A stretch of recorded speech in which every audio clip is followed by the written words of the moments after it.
They feel the same pain as you and I. Just feels unfair and frustrating at times. Many a times, people are upset if you don't get there in time. But there is only so many of us, and there is so much we can do.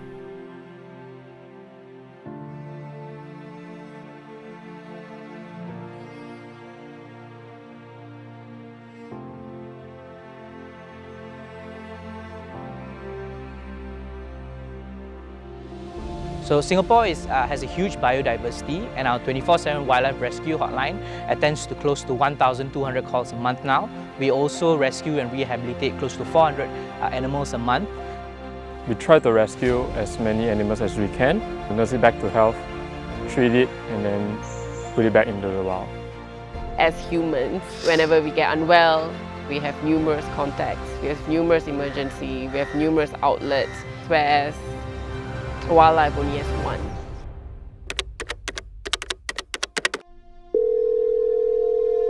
Hello, Acres? The moment you call Acres, you realize that you've made a step towards that animal being alive, because we do not want to call any animal. We want to do the best that we can to keep the animal alive and rehabilitate them. Animals who are injured or in distress, when we rescue them, they get a chance to be treated and well, and they get to be released back into the wild again. I have a very clear memory when I was still volunteering. This has probably been 2 to 3 years ago.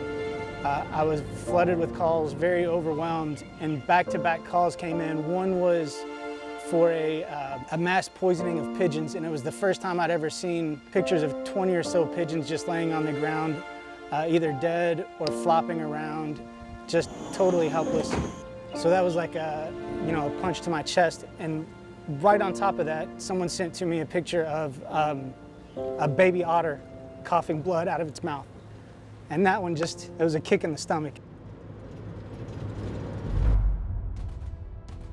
There are times when some of them don't survive.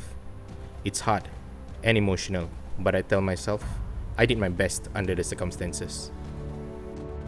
There was this one instance where I received a call. This caller told me that there is a paradise tree snake.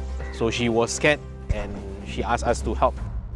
When we arrived at that location, the snake was actually already been poured with hot boiling water. And I realized that things like this happen because of the lack of knowledge.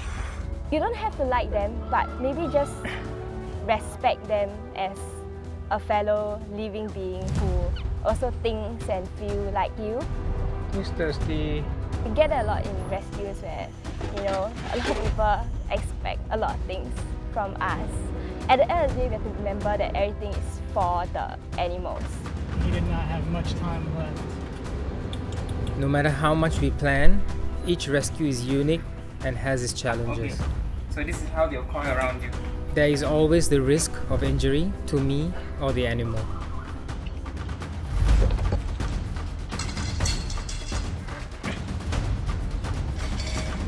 Okay, that's done.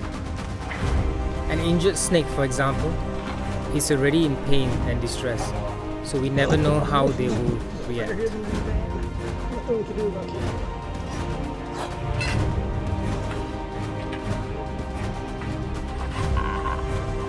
The joy of seeing an animal when released back into the wild is something.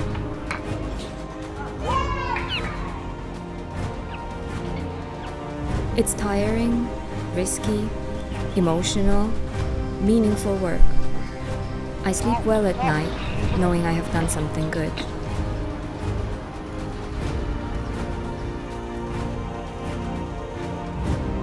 I feel content knowing I saved another life. And that's what keeps me going.